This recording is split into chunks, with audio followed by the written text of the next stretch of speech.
খরচ খরচা কেমন হচ্ছে বিঘে প্রতি? ধরো যদি লিজ বর্গার ভুঁই হয় তাহলে বেশি হবে, আর যদি নিজের জমি হয় একটু কম হবে।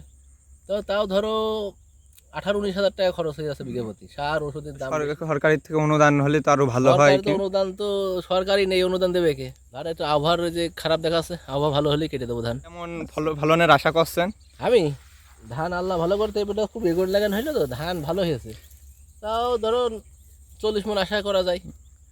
ডিপ্লোমা কৃষিবিদরা পরামর্শ দিচ্ছে কৃষকদের ভালোভাবে। আমরা এখন আছি ঝিনাইদহ সদর উপজেলার 6 নম্বর গান্না ইউনিয়ন অসস্থলী এবং বেতাই মাঠের ভিতর লোকেশন দেখতে পাচ্ছেন আপনারা। নাম শুনলেই বলতে পারবেন না, হমদার বিল অনেক বড়। এতে প্রচুর এরিয়ার কোনো সীমা নেই। তাই এক কথায় আমি বলতে পারছি না যে এত এত সবিঘে সম্পত্তি আছে এই মাঠে, কিন্তু অনেক। ঝিনাইদহ জেলার ধান এখান থেকে রপ্তানি হয় বেশি, আমি যা মনে করি।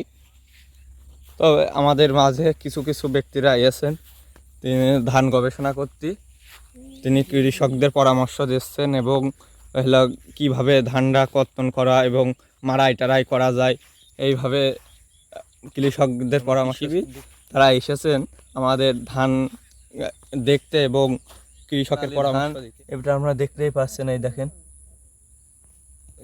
দেখতেই পাচ্ছেন কি সুন্দর সুন্দর। এই যে ডিপ্লোমা কৃষিবিদরা এই যে পরামর্শ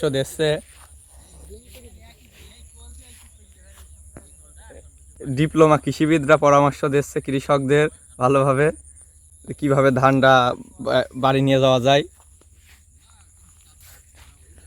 এই দেখেন ধান প্রায় পাকবার মুখী, এতে কৃষকের মুখে হাসি ফুটছে।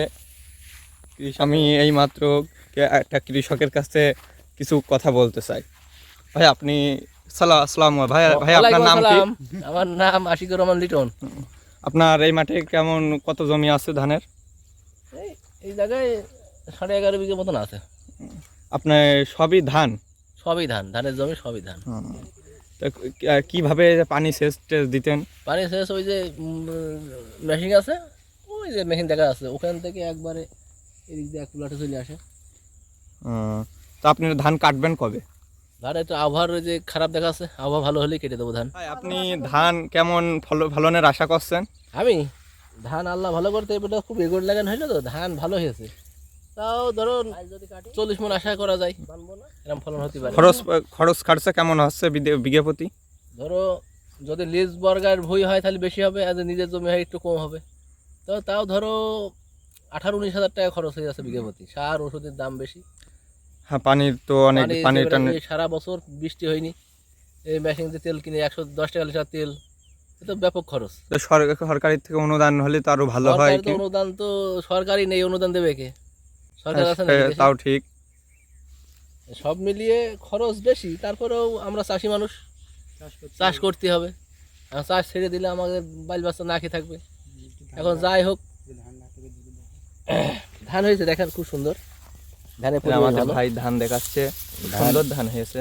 ধান পরিপক্ক পেকে উঠেছে, পরিষ্কার পরিচ্ছন্ন। মনে হয় আজকে কাটতে চাইলাম, কিন্তু আবহাওয়া নরম, মাটি একটু নরম আছে। মাটি দেখাই, এই দেখো পা দিবে আসছে জোনে, আবার কাটতে চাইলাম কাদা। হ্যাঁ, এই কাদাটা শুকাই গেলে ইনশাল্লাহ আল্লাহ যদি আবহাওয়া ভালো দেয় কেটে দেবো। হ্যাঁ, আমরা এর মাধ্যমে জানতে পেরেছি কৃষকের মুখে হাসি আছে, নতুন ধান ঘরে উঠবে, এই জন্য কৃষক খুব খুশি। আমরা আরও কিছু দেখাতে চাই, পরের ভিডিওয়ে আরও কিছু দেখাবো ইনশাল্লাহ।